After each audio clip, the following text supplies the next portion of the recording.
இப்போ பார்த்தீங்கன்னா தமிழக வெற்றிகளும் சார்பாக இலவச மருத்துவ முகாம் வந்து போட்டிருக்கோம். போட்டுட்டு அப்போலோலேருந்து டாக்டர்ஸ் வந்திருக்காங்க. அப்புறம் பார்த்தீங்கன்னா கண் பரிசோதனை வந்து நம்ம ஆப்டிகல்ஸ்க்கு ஆளுங்க வந்திருக்காங்க. அவங்க எல்லாம் நம்ம நலனுக்காக உழைக்குமாறு சொல்லிட்டு நல்லா மக்களுக்கான இலவச கண்ணாடி, இலவச பிபி சுகரு இந்த டெஸ்ட்லாம் எடுத்து மக்களுக்கு நல்ல ஒரு மரியாதையை வந்து நல்ல ஒரு விஷயம் பண்ணிட்டு இருக்கோம். இது வந்து தளபதிக்கும் அண்ணன் குஷியானந்த பொதுச் செயலாளர் அவர்களுக்கும் சென்னை கிழக்கு மாவட்ட தலைவர் அண்ணன் பாலமுருகன் அவர்களுக்கும் எனக்கு மிக்க நன்றி. இதை வந்து எடுத்து பண்ணுன்னு சொல்றதுக்கு எங்கள் அண்ணன் பாலமுருகன். தமிழக வெற்றி கழகத்துக்கு முதல்ல நன்றி.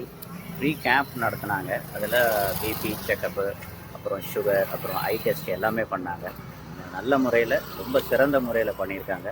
தமிழக வெற்றி கழகத்துக்கும் தலைவர் விஜய் அவர்களுக்கும் ரொம்ப நன்றி. கண்ணாடி ஃப்ரீயாக கொடுத்துருக்காங்க. எல்லாமே ஃப்ரீயாக பண்ணுறாங்க. உண்மையிலே ரொம்ப நல்ல விஷயம். விஜய் சாருக்கு ரொம்ப நன்றி.